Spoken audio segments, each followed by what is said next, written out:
오늘 말에 대해서 같이 할 텐데요. 먼저 오늘 제목을 같이 보시면 경건은 말에서 시작된다.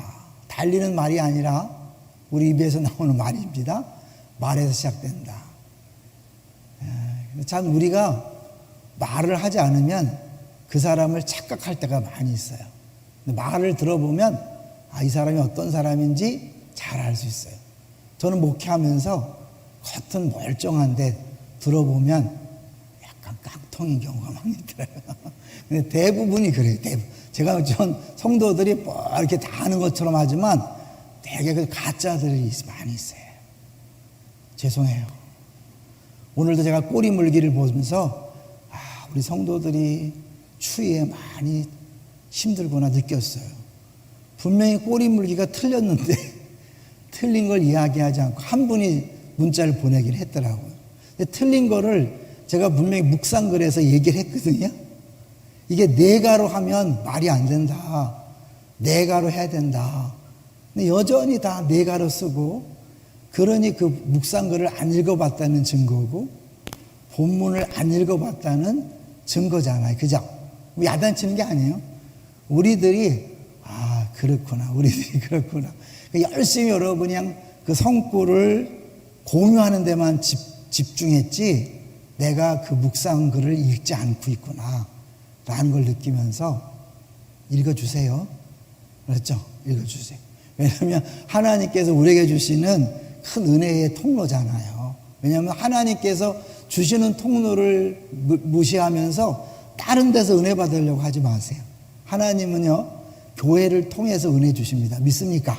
그렇다면 교회에서 진행하는 것들을 신실하게 여러분이 따라오셔야 돼요. 왜냐하면 다른 교회가 아니고 기쁨의 동산교회 여러분 소속돼 있잖아요. 그럼 하나님이 기쁨의 동산교회 충만을 통해서 우리에게 충만이 흘러가는데 교회에서 진행하는 것을 소홀히 하면서 다른 데서 막 은혜를 달라고 하는 것은 똑똑바보예요.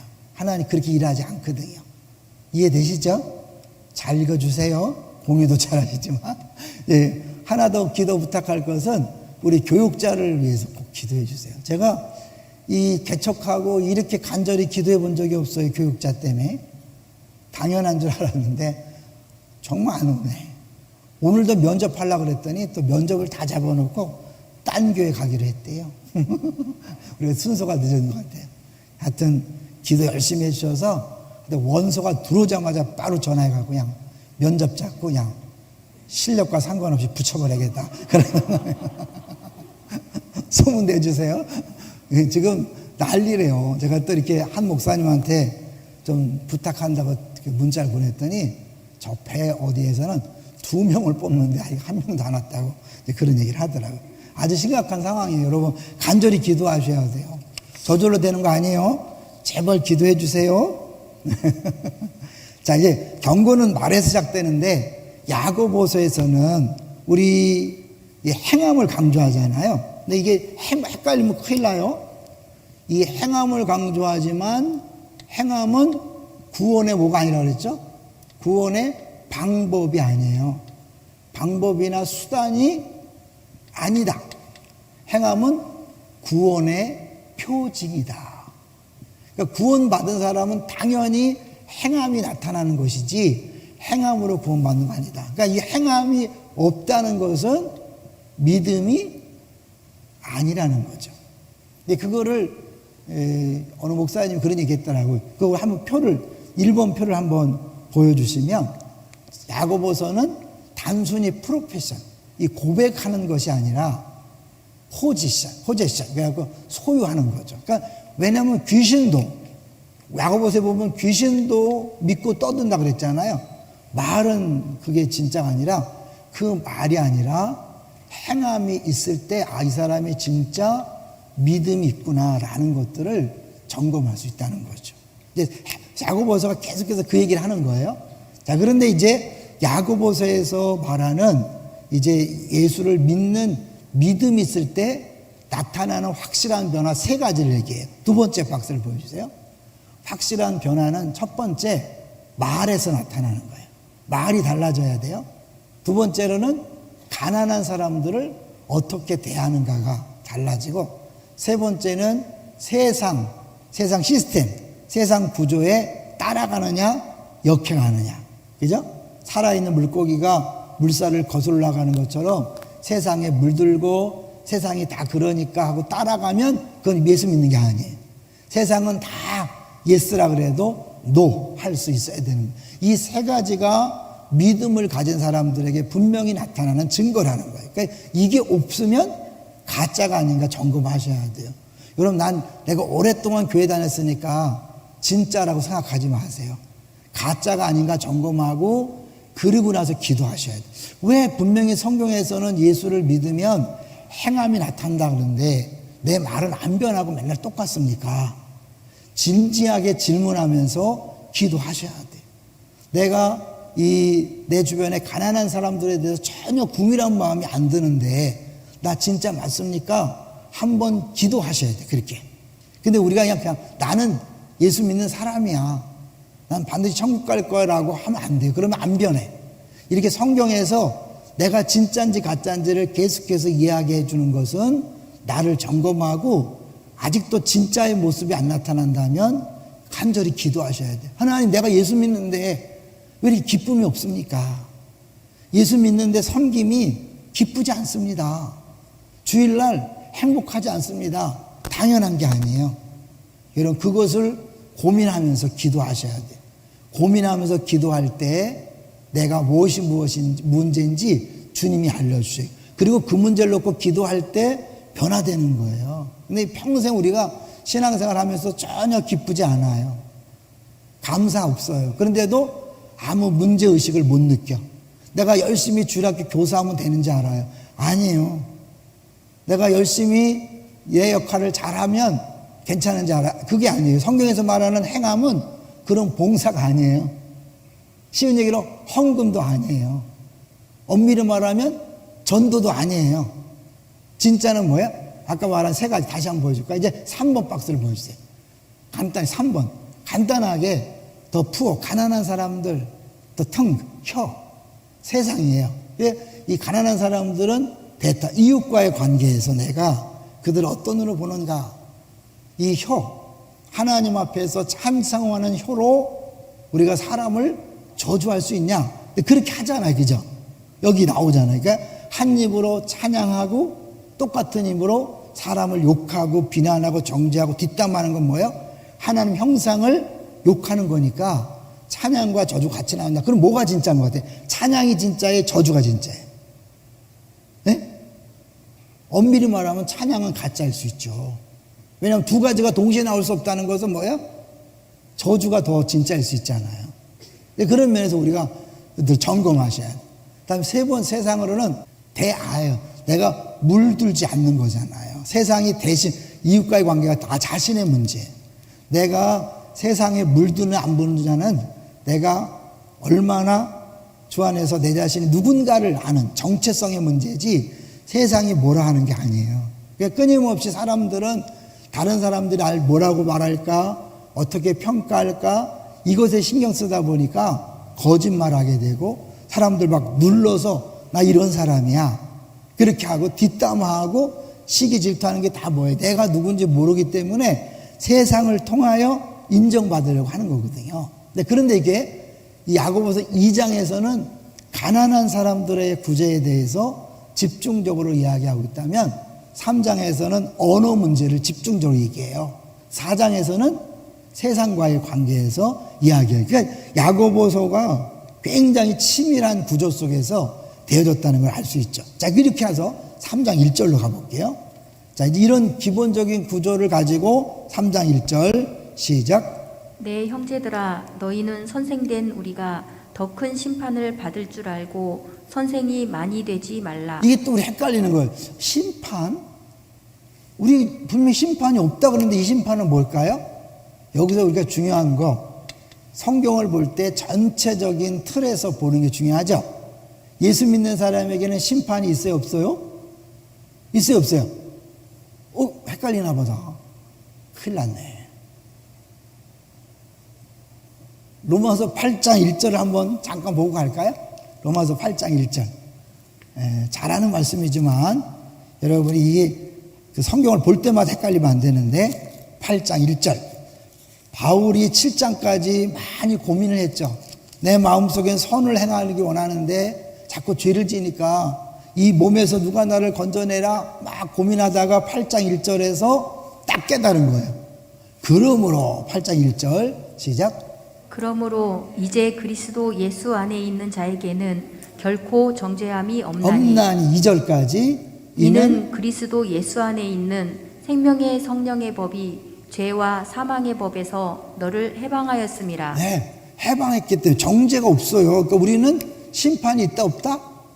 없어요. 분명히 예수님께서 다 행하셨기 때문에 심판. 그럼 이 심판이라는 단어는 뭘까요? 이걸 근거로 볼 때 우리 죄에 대한 심판은 없지만 우리가 받은 거 있죠. 우리가 받은 은사, 물질, 건강, 자녀, 직장, 사업장 이 받은 것을 청지기답게 살았나 안 살았나를 하나님 앞에서 마지막 심판하는 거죠. 지옥 가냐 천국 가냐가 아니라 그러니까 이거는 결국 상급으로 남는 거죠. 야고보서에서 이 얘기를 하는 거예요. 야, 니네가 선생이 되려고 하지 마라. 왜냐하면 선생이 된다는 건 뭐냐면 그만큼 위치가 높기 때문에 받은 게 있기 때문에 더 심판받는다는 거예요. 그러니까 예수 믿는 사람이요 남들보다 더 많이 가진 거 위험한 거예요. 왜냐하면 많이 가졌다는 건 많이 주셨기 때문에 많은 것들을 요구할 수 있어요. 그러니까 가난한 사람은 가진 게 없으니까 돕지 않아도 문제 없어. 부자가 돕지 않으면 주님 주신 물질로 안 썼기 때문에 심판의 대상이에요. 나중에 너 뭐 하다 왔냐 이렇게 되는 거죠. 내가 은사가 많아. 근데 봉사를 안 해. 그럼 나중에 너 내가 그 많은 준 은사를 가지고 뭐 했냐 라고 주님께서 나에게 물으시는 거예요. 그러니까 1절이 그거죠. 3장 1절 저희가 선생된 우리가 더 큰 심판을 받을 줄 알고 선생이 많이 되지 말. 왜? 말을 많이 하니까. 그래서 교역자들이 위험한 거예요. 설교는 막 해놓고 나서 살게들 안 살잖아요. 나중에 너 그렇게 성도들한테 큰 소리 빵빵 치고 승질냈는데 너 그렇게 살았냐? 너 네가 못 사는 걸 갖고 왜 승질내고 난리야? 이렇게 하면 큰일 나는 거예요. 하나님 앞에서 내가 잘 모르기 때문에 잘 가르칠 위험성이 있어요. 사실 어렵게 설교한다는 건 뭐냐면 자기도 잘 모른다는 거예요. 막 승질내고 설교하는 것도 사람들한테 자기가 준비가 안 돼서 그래요. 설교학적인 입장이에요. 막 큰 소리 치고 그 다음에 화내고 그런 거 이해 안 되게 설교하는 건 자기 게 안 됐기 때문에. 근데 성도들 왜 좋냐? 왜 이렇게 반응이 없냐? 이러면 목회자가 할 일이 아닌 거예요. 왜냐하면 그게 다 내가 선생이 됐으면 선생으로서 더 잘 깨닫고 연구해서 잘 전할 책임이 있는 거예요. 건강을 주셨다면 건강으로 봉사하셔야 돼요. 돈을 많이 줬다면 돈으로 잘 섬기셔야 돼요. 그런 면에서 이게 굉장히 우리한테 부담을 주는 말씀인 거예요. 자, 그 다음에 3장 2절로 가볼까요? 시작. 우리가 다 실수가 많으니 만일 말에 실수가 없는 자라면 곧 온전한 사람이라 능히 온몸도 굴레 씌우리라. 네, 말을 실수하지 않을 수 없잖아요. 그렇기 때문에 사실은 이 가르치는 입장에 있는 사람은 똑같이 실수할 수는 연약한 인간인데 차라리 듣는 입장에서는 말이나 안 하니까 잘못은 안 하잖아요. 근데 내가 실수가 많은 사람이 앞에서 가르치다가 더 많이 되는 거죠. 아, 그러면 주례 교사 하지 말아야 되겠다. 이러면 안 돼. 알았죠? 그 얘기가 아닌 거예요. 내가 교사가 됐다는 것을 지금 알고 중하게 여기고 더 최선을 다하고 조심해야 된다는 거죠. 하지 말라는 게 아니에요. 자, 3절 볼게요. 3장 3절 시작. 우리가 말들의 입에 재갈 물리는 것은 우리에게 순종하게 하려고 그 온몸을 제어하는 것이다. 여기는 말은 뭐죠? 말은 그냥 말이에요. 홀수에 그죠? 달리는 말이죠. 이 말이 힘이 세잖아요. 우리가 보통 힘을 셀 때 마력을 얘기하잖아요. 마력. 그러니까 말의 힘이 세니까 1마력, 2마력 말의 힘에 비유하잖아요. 그러니까 말이 센데 이 말을 어떻게 해요? 이 뭘로 제어한다고 그래요? 보니까 굴레죠. 굴레라고 하는 것이 어떻게 이제 우리 입에 쓰이는 거잖아요. 이 굴레로 딱 하니까 아프니까 꼼짝 못 하는 거잖아요. 그러니까 이 큰 힘센 말도 작은 굴레로 조절하는 것처럼 우리 인생도 이 말로, 작게 여겨지는 혀로, 말로 그것을 제어할 수 있다. 그런 거죠. 4절을 보겠습니다. 4절 시작. 또 배를 보라. 그렇게 크고 광풍에 밀려가는 것들을 지극히 작은 키로서 사공의 뜻대로 운행하나니. 역시 뭐예요? 큰 배도 작은 키로 한다. 계속해서 하는 게 뭐예요? 이제 5절을 하기 위한 거죠. 5절 시작. 이와 같이 혀도 작은 지체로 돼 큰 것을 자랑하도다. 보라, 얼마나 작은 불이 얼마나 많은 나무를 태우는가. 네, 우리는 잘 알죠. 말 한마디가 한 사람의 일생을 죽이기도 하고 살리기도 한다. 양육을 해보면 우리가 그 상처가 뭐예요? 아버지가 한 말 한마디, 엄마가 한 말 한마디, 목회자의 말 한마디, 선생님의 말 한마디가 평생을 나를 묶고 있잖아요. 제가 우리 그 양육할 때마다 그 예를 드는 동산교회 전사님 한 분은 그 아버지가 지나가는 말로 너 왜 이렇게 못생겼냐? 라고 한 말 한마디 때문에 그 순간부터 여자 얘기를 포기한 거예요. 미를 포기하고 선 머슴처럼 막 살면서 그게 학생 때, 신학생 때까지 문제가 안 되다가 사역할 때 동료 여전사님과의 관계에서 화장하고 오고 예쁘게 꾸민 사람을 못 견뎌하는 거야. 왜냐하면 나는 내가 이제 여자로서의 그 미모를 포기했기 때문에 다른 사람이 그렇게 멋을 부리는 걸 못 견디는 거예요. 그러니까 성도들이 못 부리는 건 괜찮아요. 그런데 동료 전도사 갈 때는 뭐 이제 비교 대상이잖아요. 그런 목사는 그냥 우리 뭐 부교육자나 장로님하고 비교 대상이 아니에요. 누구 비교되니까? 다른 담임 목사랑 비교하는 거죠. 교육자도 다른 교회 교육자랑 비교하는 거예요. 우리 안에서 서로 비교하는 거예요. 장로님, 딴 데서 잘하는 장로님 아무 문제 없어요. 우리 장로님끼리 비교하는 거예요. 권사님끼리 비교하고. 왜? 내 가까이 있는 사람하고 비교가 돼 있어요. 왜? 사람의 욕심이라는 건 뭐냐면 다른 사람이 잘 되면 아무 상관없어요. 내 옆에 있는 사람보다 내가 더 많이 가져야 돼. 이제 그러기 때문에 이게 결정적으로 동료 전도사와 관계 속에서 문제가 발생하고 미움이 막 있는 거예요. 이제 그거를 내적 치유하면서 깨달았으니까 여러분, 아버지의 말 한마디로 일생이 그렇게 변했다면 우리가 들은 수많은 말이 얼마나 우리 영향력을 주겠어요. 여러분도 알지 못하는 그 자기도 모르는 그 두려움, 부끄러움, 뭔가 절제하지 못하고 뭔가 잘 흥분하거나 또 과도한 표현들 있죠. 이게 다 평범한 게 아니에요. 그 안에 상처가 있는 거예요. 그러니까 왜 똑같은 상황에서 왜 저렇게 과도하게 표현할까? 그거는 내 안에 뭔가 두려움이나 부끄러움을 감추기 위한 또 다른 시도거든요. 그러니까 그걸 찾아내셔야 돼. 여러분, 나는 원래 이런 게 아니에요. 왜냐하면 성령의 9가지 열매를 보면 쭉 보세요. 절대로 다른 사람에게 불편함을 주거나 강압적이거나 그러지 않아요. 근데 그런 게 있다는 건 뭐냐면 나도 모르게 내 안에 그런 상처가 있는데 그 상처가 지금 감춰져 있는 거예요. 양육을 통해서 자꾸 드러나야 돼요. 우리 교회 와서 양육받지 않는 사람은 참 손해보시는 분이에요.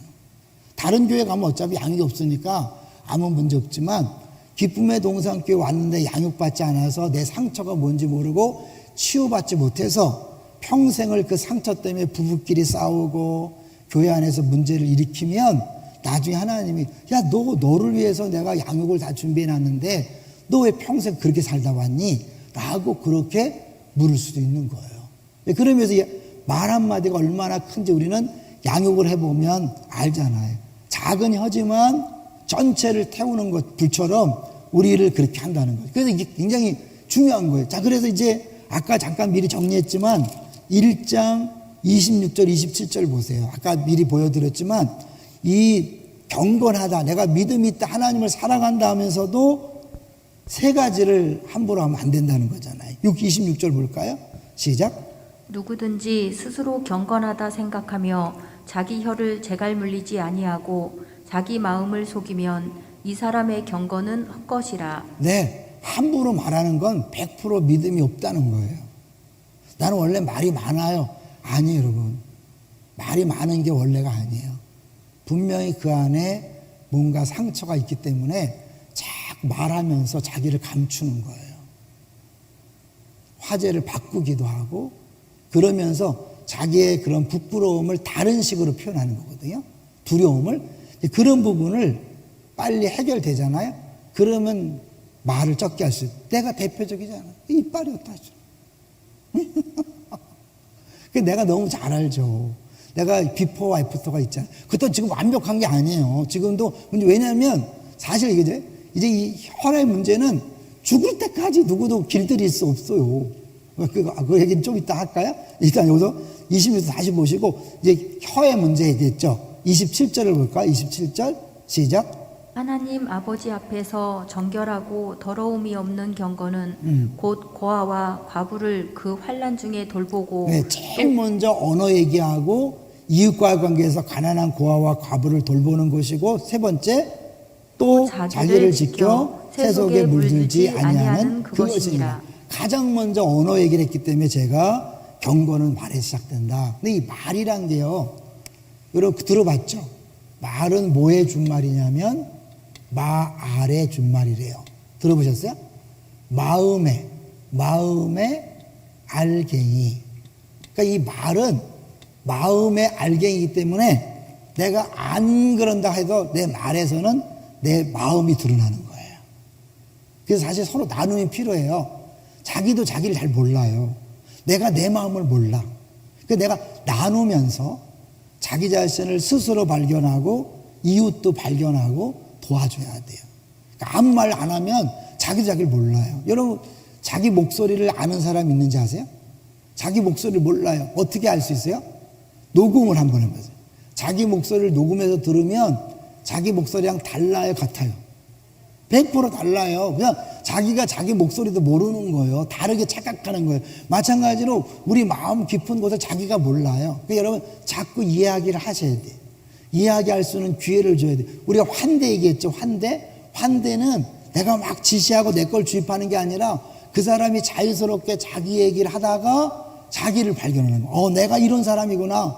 나에게 이런 상처가 있구나. 그러면서 자기 스스로 답도 발견하는 거예요. 그러니까 우리가 대화하고 나누는 게 굉장히 중요해요. 그래서 이제 이 말이기 때문에 반드시 내가 말을 하므로 내 마음을 표현할 수 있어야 되는데 또 하나 중요한 게 뭐냐면 이 말은요, 내 마음도 표현하지만 말했을 때 이게 다시 내 마음 속으로 들어간다는 거예요. 그러니까 말이 지배하는 거죠. 늘 얘기했죠.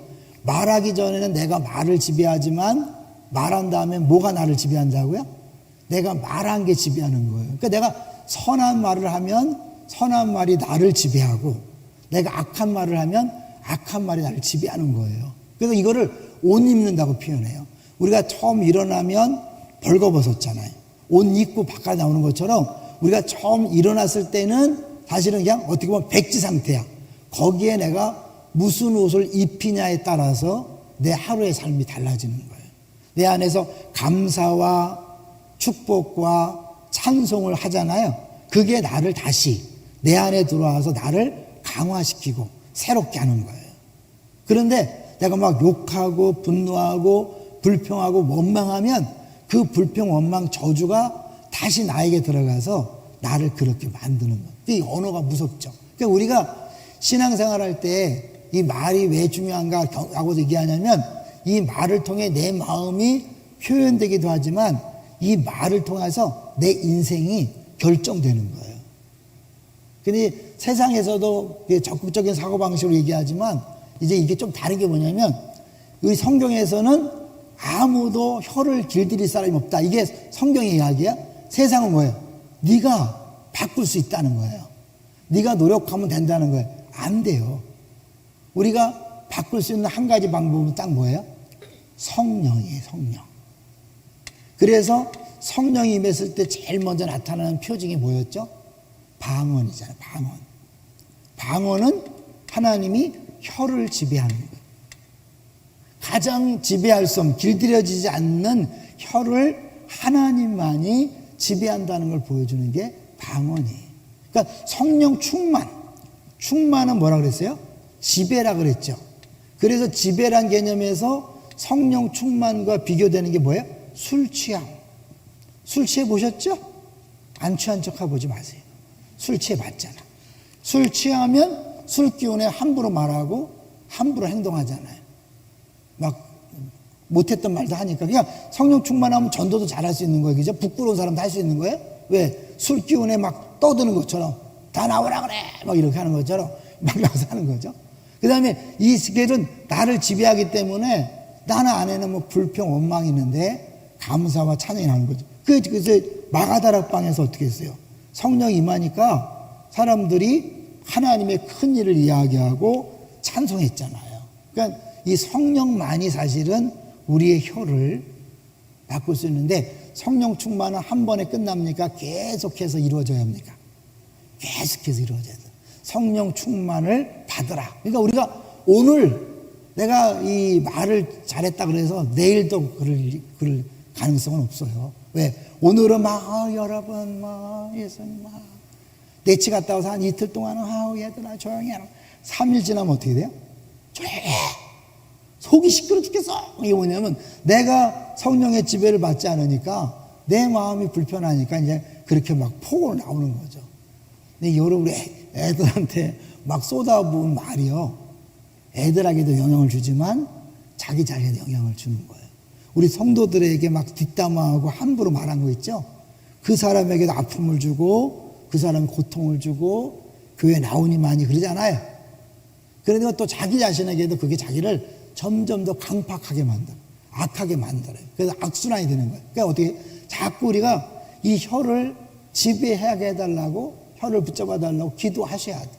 기도할 때 어떻게? 성령 충만을 위해서 기도하셔야 돼. 근데 이거를 이제 우리가 더 구체화되기 위해서 매주 이렇게 적용하기 위해서 어느 교회에서 했던 이제 얘기 있어요. 6가지. 뭐 이게 영어 나오니까 벌써 어느 교회인지 알겠죠? 처음에 불평이나 원망하지 말 거. 매일 해야 되는 거 자기가 쓰고, 그 다음에 아무것도 자랑하지 마라.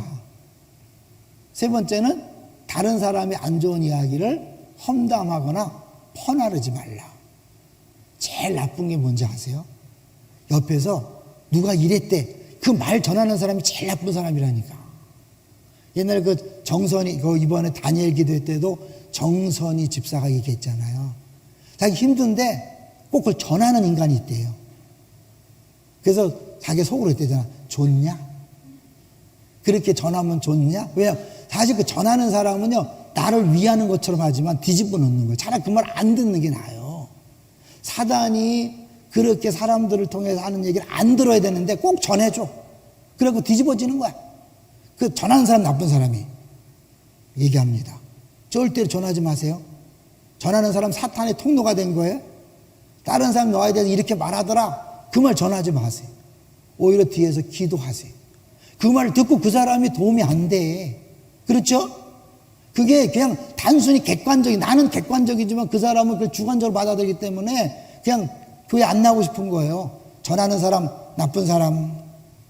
알았죠? 전하지 마세요. 그 전할 힘이 있으면 복음을 전하세요. 알았죠? 소문 전하지 말고 복음 전하세요. 알겠죠? 근데 꼭 그 소문을 전해갖고 뒤집어지, 그것도 직접 안 하기 때문에 각색을 하잖아. 그냥 여기서는 야 네가 그냥 그랬대. 그냥 전할 때 어떻게 해? 야 네가 그랬대더라. 그 감정을 노소하니까 해서 뭐 밤새 또 묵상하는 거지. 그랬대더라. 사실 우리가 복음을 알면 사실 그런 말 들어도 어떻게 해요? 이미 내가 주 안에 정체성이 확실하니까 세상 법정에서 우린 자유한 거예요. 정죄가 없어요. 딴 사람 뒷담화하고 아무리 얘기해도 여러분 자유하셔야 돼요. 믿습니까? 자유하지 못한 사람은 이게 뭐냐면 아직 복음을 잘 모르는 거예요. 믿음이 없는 거예요. 알았죠? 자, 너무 길게 하면 되죠? 네 번째, 사소한 걸로 누군가를 실족시키지 말라는 건 리틀 비트잖아요. 그러니까 말 한마디라도 함부로 말해서 다른 사람들을 까지 말라는 거예요. 그 사람은 나는 말 한마디 그냥 지나간 소리야. 지나가는 소리 하지 마세요. 그것 때문에 사람이 죽는다니까. 그거 하면 안 돼요. 5번, 무슨 일에도 나를 방어하거나 변명하지 마라. 끊임없이 우리가 저 방어 변명은 뭐냐면 이게 없으니까. 그럼 내가 나를 변호해야 돼. 아니요. 예수님이 다 해결했다니까요. 그 사람들이 막 하는 건 뭐야? 개가 짖는 소리라 생각하시고. 알았죠? 개가 짖는, 몰라서 하는 거예요. 스데반이 왜 죽을 때 얼굴이 환했다 그랬어요? 하나님의 법정에서 나는 무죄하다 라는 것들을 보고 예수님이 변호하니까 그런 거예요. 여섯 번째, 다른 사람들을 항상 긍정해줘라. 그다음 옳다. 그다음 최선을 다하고 있다. 열심히 하고 있다. 근데 이게 잘 되겠까 안 될까요? 잘 안 돼요. 그러니까 매주 우리가 읽고 점검하고 읽고 점검하다 보면 아, 내가 그런 게 안 되는구나. 내 안에 이런 선함이 없구나. 나는 엉터리구나. 라고 느끼면서 주 앞에 기도하셔야 돼요. 주님, 이 입술을 지져주시든지 정 안 되면 뽑아주시든지 이렇게. 뽑으면 이제 큰일 나는 거예요. 저는 주님께서 그 정말 생수의 강에서 성령을 부으셔서 이빨이 변했어요. 그전엔 절대 안 졌고 내가 얘기하잖아요. 맨날 얘기지만 내가 분위기를 주도해야 되고 항상 시선을 집중시켜야 되고 말을 세게 해서 족구할 때마다 승리하고 뭐 그래. 그게 좋은 것도 많이 있어요. 사람은. 그런데 그게 그 사람들한테 나는 막 말을 퍼붓다가 한 사람이 그것 때문에 실족하게 되면 큰일 나잖아요. 그런 면에서 우리가 빨리 말을 멈추셔야 돼요. 가능한 한 말을 줄이세요. 말을 하면 할수록 실수할 가능성이 많으니까 줄이세요. 자, 이제 마지막 박스를 보고 정리하려고 합니다. 아까 잠깐 얘기했던 건데 한번 읽어주세요. 혀가 당신이 누구인지를 드러냅니다. 당신의 혀를 보고 다루지 않는다면 결코 스스로를 다스릴 수 없게 될 것입니다. 왜냐하면 혀를 다룰 때 내가 누구인지를 깨닫게 됩니다. 다른 편으로는 말이 마음을 재조정합니다. 말은 마음에서 나와서 다시 마음으로 돌아가. 아까 돌아갑니다. 얘기했죠. 계속해서. 한쪽으로는 말이 마음을 표현하는 것이지만 다른 쪽으로는 마음의 방향을 바꾸기도 합니다. 화가 나고 나쁜 생각이 들 때 말로써 이를 표현한다면 당신의 마음에는 더 강한 힘이 작용합니다. 생각은 마음에서 나오는데 여기에 말로 옷을 입힌다면 다시 돌아가 스스로 강해지는 겁니다. 네, 내가 감사를 표현하는 건 감사의 옷을 입는 거예요. 불평, 원망하고 비난하면 그 옷을 입는 거예요. 그러면 기분이 좋을까요? 기분이 나쁠까요?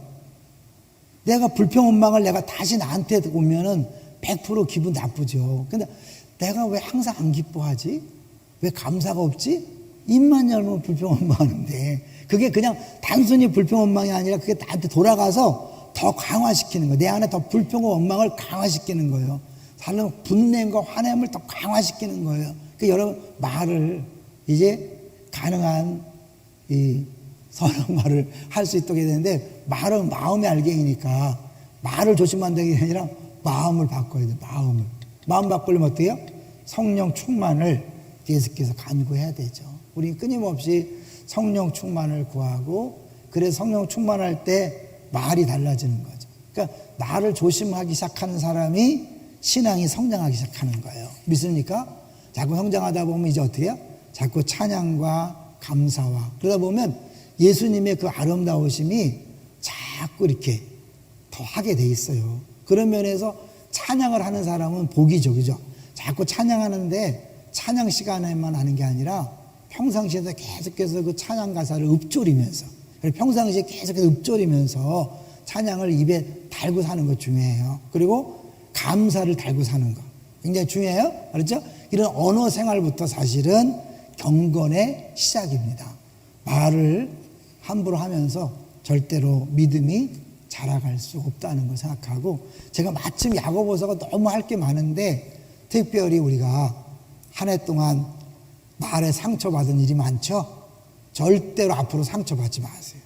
그냥 하면 내가 누군가 하나님 나를 인정했는데 니그들이 말한다고 내가 달라지냐? 이렇게 하셔야 돼. 뻔뻔하게. 그리고 절대 말 전하지 마세요. 설교 꼭 전하는 사람한테 알려주세요. 설교 이번 주 수요일 설교 꼭 들어봐. 너 꼭 보면 전해갖고 난리쳐. 정 뭐 하겠으면 데리고 와서 네가 얘기해라 이렇게. 알았죠?